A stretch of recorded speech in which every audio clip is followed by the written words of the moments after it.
Dois irmãos criminosos, uma família em fuga, um bar perdido no meio do nada.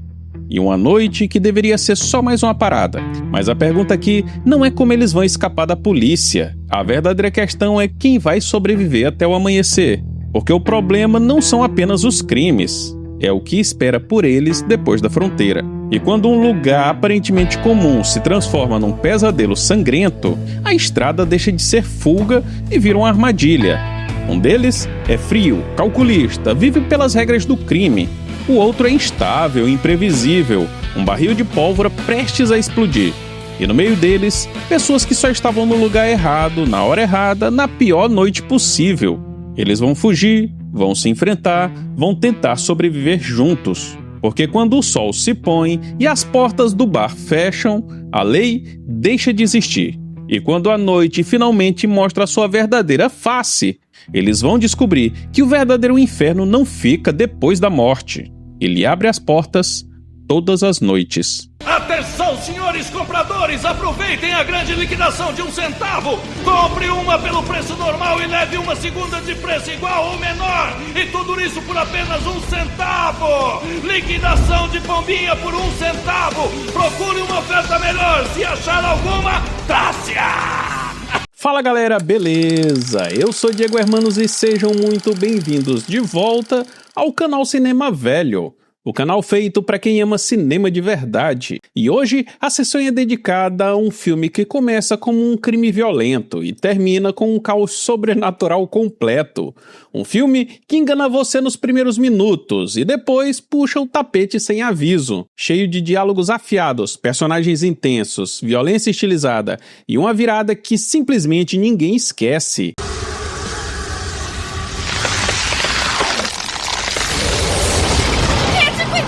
Porque aqui não existe zona de conforto. No vídeo de hoje a gente vai analisar por que Um Drink no Inferno é um dos filmes únicos dos anos 90, como ele mistura gênero de forma ousada e por que até hoje ele continua sendo uma experiência inesquecível. Ficou curioso? Então prepara a pipoca, ajeita o fone e vem comigo, porque a sessão já vai começar.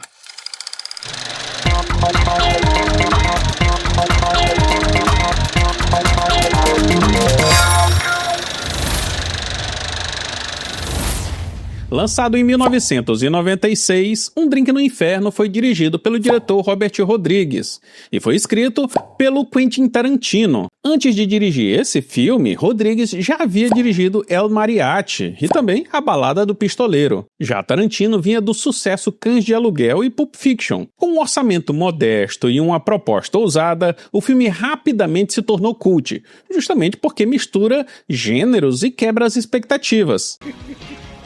Tá achando isso engraçado? No elenco, temos George Clooney como Seth Greco, frio, calculista e sempre no controle. Quentin Tarantino faz o papel de Rick Greco, instável, perturbado e imprevisível. Harvey Keitel como Jacob Fuller, um ex-pastor em crise, tentando proteger a sua própria família. Juliette Lewis como Kate Fuller, a jovem forte que cresce em meio àquele caos. Salma Hayek dá vida a satânico pandemônio, sedutora e imortal. Chique Marinha em vários papéis. É uma figura estranha que define o clima do bar. Danny Trejo como Razor, presença silenciosa e ameaçadora. E Tom Savini como Sexy Machine, exagerado, violento e imprevisível.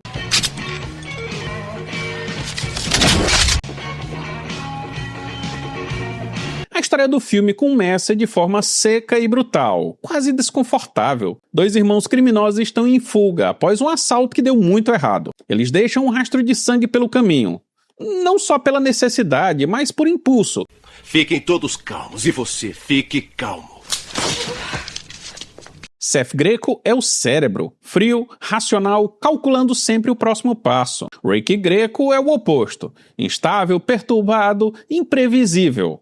Um homem que não controla os próprios impulsos. E isso torna tudo ainda mais perigoso. Logo no início já fica claro, o maior problema não é a polícia, é Rick. Rich, o que há de errado com você? Olha, antes de ficar zangado, deixa eu explicar, tá legal? Explica sim. Eu preciso de uma explicação. O que há de errado com você? Enquanto fogem, eles são perseguidos por autoridades em vários estados. A perseguição aumenta e o cerco começa a ficar mais fechado. E é aí que eles encontram a família Fuller. Jacob Fuller é um ex-pastor que perdeu a sua fé após a morte da esposa. Ele viaja com os filhos Kate e Scott, tentando reconstruir a própria vida. Eles são tudo o que os irmãos Greco não são. Inocentes, frágeis, humanos. E é justamente por isso que eles se tornam perfeitos como reféns. Os irmãos sequestram a família e usam o trailer deles como disfarce para cruzar a fronteira para o México. E o que tem no México? Posso te perguntar uma coisa? O quê? Pra onde está nos levando? México. Por quê? O que é no México? Mexicanos. O plano é simples. Chegar ao ponto de encontro e desaparecer. Até aqui tudo parece um thriller criminal clássico. Tenso, violento, realista. Ora, Rich. Eu sei. Foi quando você estava preso lá, apodrecendo na cadeia, eu livrei, não foi isso? Isso não foi louco, não. Isso foi meio estúpido, isso sim. Obrigada. Mas tudo muda quando eles chegam ao destino. Um bar isolado no meio do nada, perdido no deserto, quase como se não devesse estar ali. Durante o dia, ele é só um lugar para descanso. Mas à noite ele revela a sua verdadeira face. Bem-vindos à Tetinha Mentirosa. Uma garrafa de uísque e 5 copos. Tá, tudo bem. Quando o sol se põe, o filme muda completamente de identidade. O que parecia um ponto de descanso vira uma armadilha mortal. Os frequentadores do bar não são humanos, eles são vampiros. Pois é, vampiros. E não aqueles vampiros elegantes, misteriosos. São criaturas grotescas, violentas e sedentas de sangue. A transformação é repentina, caótica, brutal. E naquele momento tudo muda. Criminosos, reféns, inocentes, nada disso importa mais. O que importa é que agora eles estão presos no mesmo inferno e precisam sobreviver. Se quiser dizer algo a eles, diga primeiro a mim.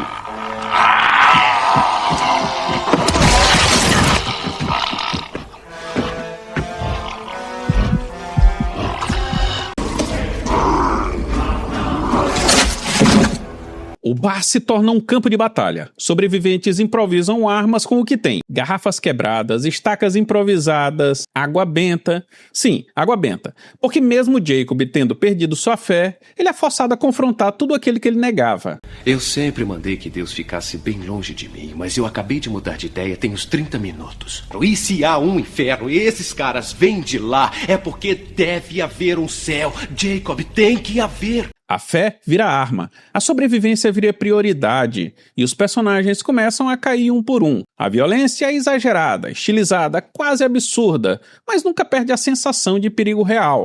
Rich, que já era instável, se torna ainda mais imprevisível diante daquele caos. E sua trajetória termina de forma inevitável. Seth, por outro lado, ele começa a mudar. Não porque ele vai se tornar um herói, mas porque ele entende que naquele momento, sobreviver exige algo além do egoísmo. Eu não me importo mais de morrer. Tudo que eu quero é mandar de volta pro inferno todos esses demônios.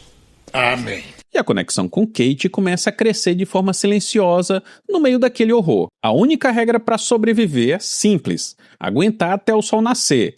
Porque quando a luz chega, os monstros desaparecem. Mas chegar até lá é quase impossível. A batalha final é caótica, desesperada. E quando o sol finalmente surge, o silêncio substitui o caos. Poucos sobreviveram.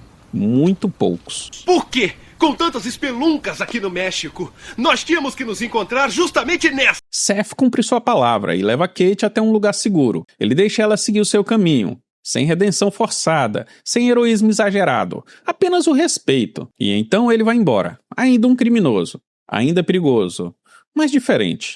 O único detalhe que muda tudo: o bar visto de longe. Não é apenas um bar, é parte de algo maior, antigo, escondido, como se aquilo fosse só mais uma porta de um inferno espalhado pelo mundo. Um drink no inferno fala sobre violência, sobrevivência, caos, instinto, mas acima de tudo fala sobre quebrar expectativas. É sobre enganar o espectador e depois jogá-lo dentro de um pesadelo. Seja bem-vindo à escravidão.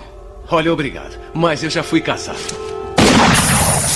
Robert Rodrigues entrega um filme energético, exagerado e estilizado. A primeira metade é tensa, focada nos personagens e no diálogo. A segunda é puro caos. Sangue, criaturas, ação frenética, um espetáculo visual típico dos anos 90. O roteiro é do Quentin Tarantino e carrega diálogos marcantes, desconfortáveis e inesquecíveis. Mas o grande trunfo do filme é a virada. É aquele momento que você percebe que aquele não é o filme que você estava assistindo. Mas eles não deviam queimar? E aí, você já assistiu Um Drink no Inferno? Você já sabia dessa virada ou também foi pego completamente de surpresa? Porque esse não é só um filme estranho, é um filme corajoso. Um experimento que mistura crime, terror, ação e funciona justamente porque não segue nenhuma regra. Agora eu quero saber de você. Você prefere a primeira ou a segunda metade do filme? Esse tipo de mistura funciona pra você? E qual cena mais te marcou? Deixa aqui nos comentários. E se você gosta de filmes que fogem do padrão, já deixa o like, se inscreve no canal e ativa o sininho. Assim, você não perde as próximas análises que saem aqui no canal. E manda esse vídeo para aquele amigo que acha que já viu de tudo, porque às vezes o verdadeiro plot twist vem de onde você menos espera. Eu vou ficando por aqui, nos vemos no próximo vídeo, porque aqui, no Cinema Velho, a sessão nunca termina. Muito obrigado por assistir o vídeo até o final. Se você gostou dessa análise, tá aparecendo aí na tela os últimos vídeos lançados aqui no canal. Confere eles lá.